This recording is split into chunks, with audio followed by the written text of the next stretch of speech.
There are nights that whisper secrets, and then there are nights that scream. One such night cloaked the ancient city of Ouagadougou. The stars seemed to hold their breath. The guards at the central prison dozed lightly, unaware that history was about to twist. President Ibrahim, cloaked in shadow and purpose, stepped through the rusting gates. No convoy, no flashing lights, just him and two aides, quiet as myths. The prison guards jolted from their posts like startled deer. No one visited this deep into the night. No one, especially not the most powerful man in the land. "Take me to the ghost," he said. They knew who he meant. Prisoner 44D, the forgotten one. The journalist who had once set the country ablaze with truth and was buried for it.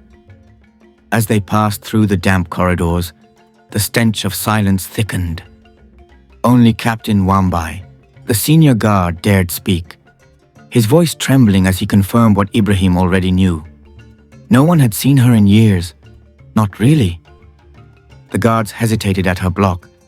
Ibrahim, eyes full of quiet fire, didn't break pace. "Unlock it," he ordered. The door creaked open, and there she was, Samari Story. And there she was, thin, not from hunger, but from the slow erosion of hope. Not broken, but carved down to her essence like wind-scorched stone. The silence around her wasn't submission. It was the quiet of a storm gathering force. Her eyes, those same piercing eyes that once commanded TV screens and ignited rallies, locked onto his with a fire that no bars could cage. The prison hadn't broken her. It had distilled her into something purer, more dangerous. The air between them crackled with unspoken reckoning as he crossed the threshold. She didn't shift, didn't blink. Pressed against the weeping concrete wall, knees drawn up like the last line of defense, she might have been another shadow in this tomb of forgotten souls. But the way her chin lifted, that slight, imperceptible tilt, marked her as something else entirely. They'd taken everything. Her voice, her freedom, her future. She remembered screaming until her throat bled that first night. The sound swallowed by these same merciless walls. Screaming for justice that never came. For truth that twisted like a knife. For her name, her real name, instead of this number they'd branded her with. The echoes of those screams still lived in the tension of her shoulders, in the white-knuckled grip of fingers curled against her shins. They lived in the way her breath came slow and measured through flared nostrils. Most of all, they lived in those eyes that had learned to see straight through lies. And now, after all this time, after all the silenced protests and burned evidence, after every soul who turned away, he came, not with handcuffs, not with more lies, but with 3 words that shattered the silence of years. "I believe you, I know," President Ibrahim said, stepping inside. She didn't move. President Ibrahim reached into his aide's briefcase, the leather creaking like a judge's gavel.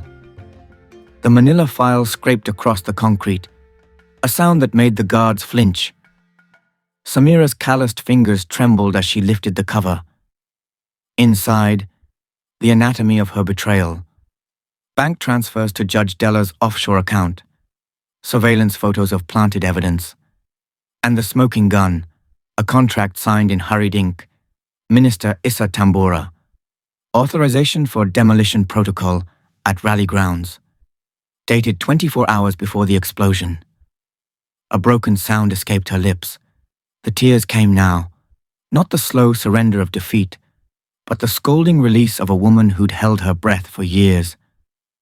The president knelt, his polished boots grinding prison filth into the floor. "We failed you," he said again. "I am sorry," he said, voice raw, "for all of us." The words frayed at the edges. For the first time since her arrest, Samari touched another human being voluntarily. Her fingertips pressed to that damning signature, as if she could rewrite history through the paper itself.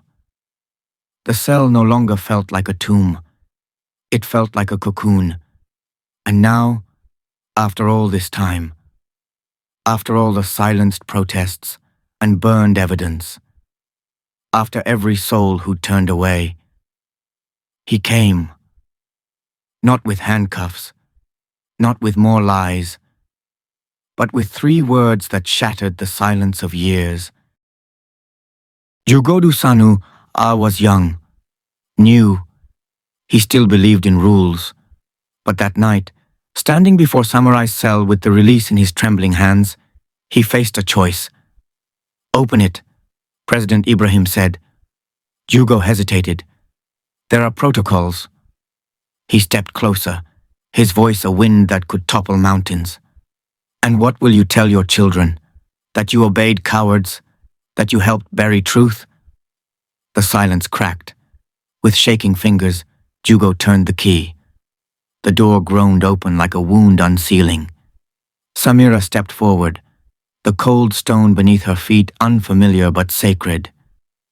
Musa whispered, "Go." The streets were empty. Just President and Samurai walking through a city that didn't know it was waking. By morning, the sun rose to chaos. Judge Della was arrested, while Tambora, caught fleeing the country, was cuffed on the tarmac. The world gasped.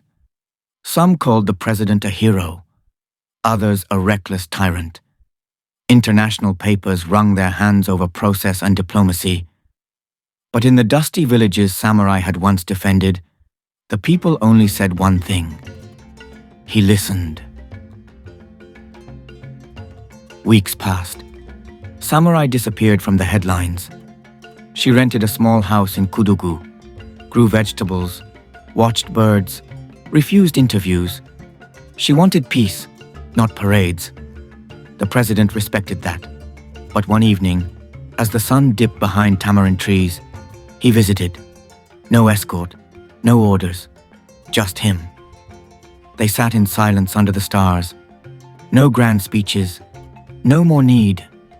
Before leaving, he looked at her and spoke just once. "Truth is lonely." Samira nodded. "But it still walks." And so it did. In whispers, in stories, in legends passed around cooking fires and told to wide-eyed children. Not all folk tales are old. Some are just beginning. 6 months after Samurai's release, the world tried to punish the president for his conscience. Foreign embassies recalled their advisors. The DMF delayed loan approvals. Who needs them anyway? In smoke-filled parlors, his own ministers placed bets on how long he'd last. Yet when Parliament's vultures circled with impeachment documents, they found Samurai's evidence waiting at the door, now stamped with presidential seals. The presidential tribunal unfolded like a slow earthquake. Week 1. Mining contracts projected onto screens in the square, crowds gasping as foreign CEOs squirmed under interrogation. Week 3. Mansion raided live on TV, bodyguards stepping aside as officers carried out boxes of gold bars wrapped in school construction blueprints. Week 6. The protest changed. No longer screams of rage, but singing. Grandmothers in faded Ankara prints leading chants about reclaimed land. Samira refused a ministry position. Instead, she appeared one rainy morning at Radio Coco Roofed Studio, handing the young staff a flash drive labeled "What They Still Hide." Her fingerprints stayed off every report, but her mark was unmistakable. The same razor-sharp questions, now asked by a dozen new voices. On the day, the president announced constitutional reforms. A package arrived at his office. Inside, a single prison-made notebook filled with names of forgotten political prisoners. Tucked between the pages, a dried hibiscus petal, the symbol of the country's first revolution.